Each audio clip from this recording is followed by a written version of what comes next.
Imaginez la scène, une femme épuisée, après une autre nuit sans fin en service, veut juste une chose, s'enfoncer dans le matelas et dormir jusqu'à ce que vous oubliez la fatigue. Mais ce qu'elle trouve à l'arrivée à la maison est capable de transformer même la personne la plus patiente en volcan sur le point d'éclater. Le lit qui divise avec votre mari? Occupé par la mère, Inflow, dormant comme le propriétaire de la pièce. Et le mari? Installé sur le canapé du salon, comme si tout était normal. Ce n'est pas de la fiction, c'est la réalité que Gavrilovna Kislytsina a affrontée un matin gris de novembre, et qui a tout changé pour toujours. Et ce n'était pas le type qui se courbe facile. À 32 ans, elle l'a ramené sur le dos non seulement les changements intenses en tant qu'infirmière, sauvant des vies tandis que beaucoup dormaient, mais aussi la responsabilité de soutenir la famille. Alors qu'elle s'épuirait entre les quarts de travail et les comptes, son mari Maximum a travaillé dans un emploi mal rémunéré et a vécu de se plaindre de sa vie comme si elle était victime d'une destination cruelle. Mais le véritable test de patience de l'entrée avait un nom et un nom de famille, Jana Borisovna, la mère in-law. Une femme de 58 ans qui a agi comme si sa maison était elle, apparaissant sans avertissement, critiquant de l'assaisonnement de la nourriture à la façon dont elle a élevé son fils de 5 ans. Maximum? Je n'ai même pas pensé à interférer. Pour lui, il était plus facile de baisser la tête et de laisser sa mère faire ce qu'il voulait que de faire face à une discussion. Dans cette journée fatidique, entrée à la maison après une nuit d'urgence médicale, le corps demandant le repos et l'âme épuisée. L'appartement devrait être du maximum vide aurait emmené Artem à l'école et est allé travailler, la laissant libre pour récupérer ses forces. Mais lors de l'ouverture de la porte, ce qu'elle a vu était une paire de chaussures à talons inconnus dans le couloir et une veste qui a reconnu instantanément. Le cœur se figea. Jana Borisovna, une fois de plus, avait envahi son espace sans la moindre considération. Dans le salon, un Maximum dormit sur le canapé, enveloppé dans une couverture, inconscient du monde. Entré a senti la colère grandir. Pourquoi n'était-il pas au travail? Et où diable était la mère, in-law? La réponse est venue comme un coup de poing dans l'estomac. En entrant dans la pièce, il est tombé sur Jana Borisovna étirée dans son lit, donnant des calendriers comme la reine de l'endroit. Cheveux malsains, maquillage flou, une forte odeur de parfum bon marché mélangée à de l'alcool. Pendant un moment, elle s'était paralysée, incrédule. La fatigue a disparu, remplacée par une vague d'indignation pure. Comment cette femme a-t-elle osé s'allonger sur son lit? Et pourquoi cela a-t-il permis cela? Sans perdre du temps, elle est allée dans la pièce et a serré son mari fermement. Maximum s'est réveillé en grognement, ses yeux gonflés, une source de canapé coincée dans ses cheveux. Pourquoi m'as-tu réveillé? Il s'est plaint, comme s'il était la victime. Pourquoi ta mère dort-elle dans notre lit? Il a tiré sur entrée, contenant sa voix pour ne pas crier. La réponse a été un coup de poing à la poitrine. Où allait-elle dormir? Il est arrivé hier soir, disant que les voisins avaient fait du bruit. Elle ne pouvait pas la laisser dans la rue. Entrée a ressenti le sang à ébullition. Elle pouvait dormir sur le canapé. Ou sa maison. Ce n'est pas mon problème, a-t-il contré, chaque mot de coupe comme une lame. N'est-ce pas votre problème? C'est ma mère, et je décide où elle dort, a déclaré Maximus, comme si elle fermait le problème. C'était la goutte d'eau. Après une nuit qui sauve des vies, alors qu'il ne faisait que se soumettre aux caprices de sa mère, et il ne pouvait plus le supporter. Avec démarche ferme, il retourna dans la pièce et frappa fermement la porte. Jana Borisovna s'est réveillée surprise. Quel bruit est-ce? Qu'une personne se repose. Levez-vous et sortez de mon lit. Maintenant, ordonna-t-il la voix froide.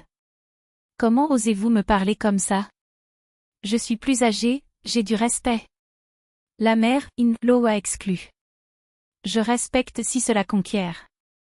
Et vous en méritez actuellement, vous êtes dans mon lit, sans autorisation, a déclaré entrée, sans cligner des yeux. Jana Borisovna a essayé de s'imposer, votre fils a permis. Il est l'homme de ce CAS. 1. Point. Votre erreur. Qui paie les factures, qui soutient cette famille et qui signe l'acte de cette maison est moi. Par conséquent, ici, je l'envoie, expliqué et sans aucun doute.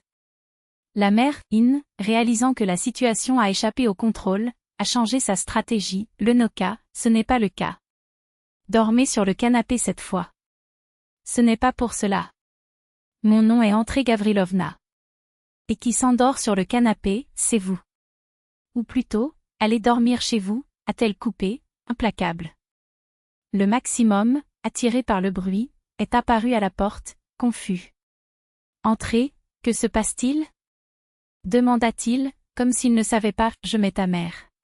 Si tu n'aimais pas ça, tu peux continuer, a-t-elle dit en commençant à mettre les choses de sa mère dans l'allée dans un sac de sport, manteau, chaussures, sac, écharpe. Jana Borisovna, désespérée, a essayé de faire appel. Fils, faites quelque chose. Ta femme devient folle. Maximum hésitait, divisé entre la mère qui a toujours obéi et la femme qui a tout joué. Et il n'y avait pas de répit, décidez maintenant, Maximum. Soit votre mère quitte ce lit, soit vous deux qui quittez cet appartement. Le choix vous appartient. La mère, In-law, réalisant que les menaces étaient graves, ont tenté de partir pour l'agression. Il leva la main comme s'il allait frapper Hanté, mais a été intercepté avec un mouvement rapide. Essayez à nouveau, et je vous garantirai que vous sortez d'ici en glissant, a-t-il averti et en tenant fermement son poignet. Laisse-moi partir. Ça fait mal. Il gémit Jana Borisovna. Habillez-vous et partez. Tu as 10 minutes. En fin de compte, la mère, In-law n'avait pas le choix. Et ce n'était plus la fille dans l'âlot qui avalait les grenouilles, c'était une femme qui avait atteint la limite. Alors que Jana Borisovna a obtenu ses affaires, marmonnant des menaces vides et a clairement indiqué, ce n'est pas un adieu. C'est un adieu. Pas d'avertissement, pas d'invasion, pas de manque de respect. Et donc, avec un mélange de détermination et de soulagement, il a récupéré non seulement son lit, mais quelque chose de beaucoup plus important, le respect qui a été long à cause de lui. Parce que certaines batailles ne sont pas seulement nécessaires, elles sont le seul moyen de paix. Alors que Jana Borisovna s'habillait, marmonnant des malédictions et des plaintes concernant la fille ingrat, Infro, Maxime est resté à côté d'elle, paralysé entre la loyauté et la peur de sa mère qui, pour la première fois, le regardait avec une fermeté qui n'admit pas les demi-mots. Lorsque la belle-mère était enfin prête à partir, Elena n'a pas hésité, elle l'a emportée par le bras avec une délicatesse ironique et l'a guidée vers la porte. Maxime, comme un chien perdu, les a suivis. « Et où allons-nous » a-t-il demandé, avec un ton entre le pathétique et l'enfant. Elena n'a même pas tourné. C'est votre problème. Peut-être pour la maison de maman, car elle vaut clairement plus que votre propre famille. Avec un geste sec, il a ouvert la porte, sans cérémonie, a poussé les deux dans le couloir. Le cri indigné de Jana Borisovna résonna par les murs, mais a été noyé par le son de la porte frappant fort. Maxime a essayé de revenir en arrière, mais n'a trouvé que du bois froid et le clic définitif de la touche de filature. Quelques minutes plus tard, du haut de la fenêtre, Elena a envisagé la scène presque comique, son mari, avec des pantoufles et un sweatshirt, rétréci dans un banc en béton à côté du bâtiment, clignotant contre le vent tranchant de novembre. À côté de lui, Jana Borisovna, enveloppée dans son manteau plus lourd, faisait signe alors qu'elle déchiquetait une litanie d'injustice. Elena a autorisé un sourire amer avant de fermer le rideau. Pour la première fois depuis des mois, le silence a régné dans sa maison, un silence qui valait 1000 excuses. Elle a dormi jusqu'à la nuit. Quand il s'est réveillé, le premier instinct a été d'espérer par la fenêtre, ils étaient toujours dans la même rive, maintenant entourés de curieux voisins qui, avec des regards passionnés, absorbaient tous les détails du drame familial comme s'il s'agissait d'un feuilleton en direct. Elena a préparé le dîner calmement, a mangé seule, a regardé un film. À 9h du soir, la cloche a sonné. Elle savait qui c'était, mais n'était pas pressée. Elena, ouverte, s'il te plaît. Ma mère est partie. Et toi, où étais toute la journée? La voix de Maxime sonnait abattie. Presque enfantin. Dans la rue, assis, est venue la réponse. Et avez-vous aimé? Un silence. Elena, pour ça, je me fige.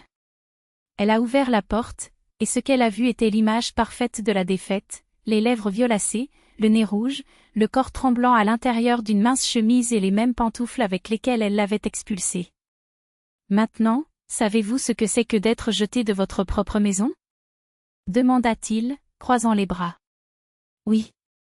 Je suis désolé. Pourquoi, exactement? Pour avoir laissé ma mère dormir dans notre lit. Parce qu'elle était impolie avec toi. Elena l'a laissé entrer, mais la conversation ne faisait que commencer. Maxime, vous comprendrez une chose maintenant, je travaille, je gagne de l'argent, je payais cet appartement et soutiendrai cette famille. Je ne tolérerai pas le manque de respect, ni votre mère ni vous. À partir d'aujourd'hui, elle ne met pas vos pieds ici sans mon consentement. Si vous voulez la voir, que ce soit en territoire neutre ou dans sa maison. Comprendre? Il hocha la tête, remarquant pour la première fois que la femme devant lui n'était plus la même qu'elle avalait des grenouilles en silence. Et plus, si vous choisissez votre mère au lieu de moi à nouveau, vous pouvez aller vivre avec elle. Je ne jouerai pas un homme qui ne me respecte pas. Dans les jours suivants, Jana Borisovna a tout essayé, des connexions en pleurs, des messages sur la santé fragile, un chantage émotionnel pour voir le petit-fils. Mais Elena était une forteresse. Pas d'avertissement, pas d'entrée. Lorsque la mère, Inflau, est apparue sans invitation, elle a frappé à la porte pendant une demi-heure, criant qu'elle savait qu'ils étaient à la maison jusqu'à ce que les voisins, fatigués du scandale, menacent d'appeler la police. Les visites se sont arrêtées. Maxime, à son tour, a été lent à s'adapter. Au début, il était toujours avec sa mère, répétant les mêmes normes que d'habitude. Jusqu'à ce qu'Elena découvre, et que l'ultimatum était clair, ou vous arrêtez de bavarder sur nos vies avec elle, ou notre mariage se termine. La perspective d'être sans abri et sans la femme qui le soutenait était comme un seau d'eau froide. Pour la première fois, il a compris qu'elle ne rougit pas. Jana Borisovna, cependant, n'a pas abandonné si facilement. Il a essayé de recruter des parents, peignant Elena comme le méchant de l'histoire. Mais ses plaintes sont tombées dans le vide. Jean, tu laisses ta belle-mère dormir dans ton lit? A demandé à sa propre sœur, se souvenant comment il y a des années, elle avait elle-même jeté sa belle-mère lorsque Maxime était enfant. Le silence qui a suivi était éloquent. Les femmes de famille, une par un, ont commencé à voir Elena non pas comme la sorcière du récit de Jana, mais en tant que personne qui avait finalement mis des frontières là où elle aurait toujours dû exister. Un mois après le scandale, Elena a permis à sa mère, Inflau, de rendre visite à son petit-fils, dans des conditions rigides, rendez-vous antérieur, 2 heures au plus, et non un mot sur les questions familiales. Jana Borisovna a accepté, avalant la fierté, parce que le désir de voir son petit-fils était plus grand que son entêtement. La première visite était tendue mais civilisée. Sans critique, aucun conseil n'a pas été demandé. Même Maxime a changé, il a obtenu un deuxième emploi, a commencé à aider davantage à la maison, comme s'il comprenait finalement que le privilège d'être gardé avait un prix, et que le prix était le respect. Elena gardait une rancune, mais ses frontières étaient non négociables. Votre maison, vos règles. Qui n'aimait pas, pour s'installer sur le banc à l'extérieur, quelle que soit la météo. 1 an plus tard, la dynamique familiale était devenue. Maxime était un mari et un père plus présent. Jana Borisovna avait appris à mesurer les mots. Et Elena? Elle avait découvert une vérité simple mais puissante. Parfois vous devez laisser les gens sentir le froid de la rue afin qu'ils apprécient la chaleur d'une maison. L'histoire du jour où sa mère dans l'halo et son fils ont gelé sur le trottoir sont devenues une légende dans le bâtiment. Les voisins riaient toujours de voir Jana Borisovna passer, maintenant avec un sourire et un respect contenu qu'elle n'avait jamais montré auparavant. Quant à Elena, son nom est devenu synonyme d'une chose, l'autorité. Personne d'autre n'a osé remettre en question ses décisions ou la traiter avec mépris. Parce qu'elle avait prouvé, sans l'ombre de doute, utilisé, qui était prêt à défendre son territoire, cela coûte ce qu'il en coûte.